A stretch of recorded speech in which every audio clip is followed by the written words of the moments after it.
ಇವತ್ತು ಇಡೋದ್ರ ಮೂಲಕ ಮತ್ತು ಈ ಒಂದು ರಸ್ತೆಯನ್ನು ಉದ್ಘಾಟನೆಯನ್ನು ಕೂಡ ಮಾಡಿದ್ದಾರೆ. ಇದರ ಜೊತೆಗೇನೆ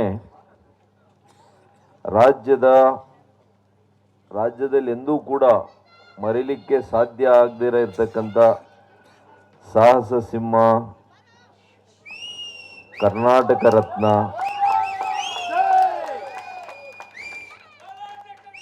ಕರುನಾಡ ಯಜಮಾನ ಡಾಕ್ಟರ್ ವಿಷ್ಣುವರ್ಧನ್ ರವರ ಕಂಚಿನ ಪುತ್ಥಳಿ ಅನಾವರಣವನ್ನು ಕೂಡ ಇವತ್ತು ನಮ್ಮ ಶ್ರೀ ಶ್ರೀ ಶ್ರೀ ನಿರ್ಮಲಾನಂದ ಸ್ವಾಮೀಜಿರವರ ಅಮೃತ ಹಸ್ತದಿಂದ ನೆರವೇರಿದೆ. ಬೆಳಿಗ್ಗೆ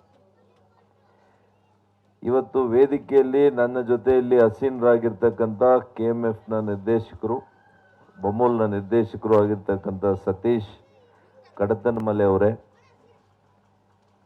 ಕಿತ್ತನಹಳ್ಳಿಯ ಚಂದ್ರಣ್ಣವರೇ, ನಮ್ಮ ಬಾಬಣ್ಣವರೇ, ರವಿಕುಮಾರ್ ಅವರೇ, ತಿಮ್ಮೇಗೌಡ್ರೆ, ಅಜಯ್ ಅವರೇ, ಇನ್ನು ನಮ್ಮ ವೆಂಕಟೇಶ್ರವರೇ, ನಮ್ಮ ಗ್ರಾಮ ಪಂಚಾಯಿತಿಯ ಮಾಜಿ ಅಧ್ಯಕ್ಷರಾಗಿದ್ರ ಸದಸ್ಯರು, ಇನ್ನು ಅನೇಕ ವೇದಿಕೆ ಮೇಲೆ ಇರ್ತಕ್ಕಂಥ ಮುಖಂಡರುಗಳು ಮತ್ತು ಇಲ್ಲಿ ಅಭಿಮಾನಿಗಳು ಕೂಡ ಡಾಕ್ಟರ್ ವಿಷ್ಣುವರ್ಧನ್ ರವರ ಅಭಿಮಾನಿಗಳೇ ಇವತ್ತು ಕೇಂದ್ರ ಬಿಂದು, ಈ ಕಾರ್ಯಕ್ರಮದ ಕೇಂದ್ರ ಬಿಂದು ಅಲ್ವಾ? ನೋಡಿ, ಇವತ್ತು ಯಾರಿಗಾದ್ರೂ ಸಾವಿದೆಯಂತೆ,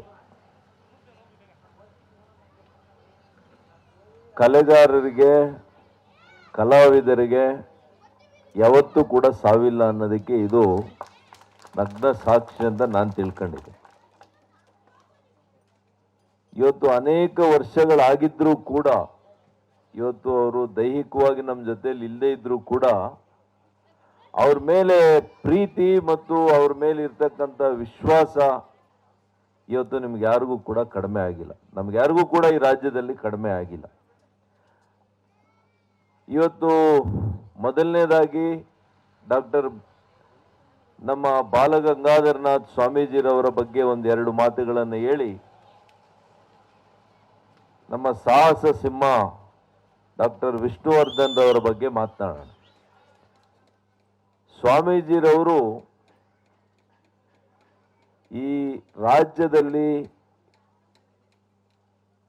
ನೆಲದ ಮೇಲೆ ನಡೆದಾಡದಂಥ ದೇವರುಗಳಲ್ಲಿ, ಸಾಧು ಸಂತರಲ್ಲಿ ಅತ್ಯಂತ ಪ್ರಮುಖ ಸ್ಥಾನವನ್ನ ಹೊಂದಿದ್ರು ಅಂತ ನಾನು ಹೇಳಲಿಕ್ಕೆ ಬಯಸ್ತೀನಿ.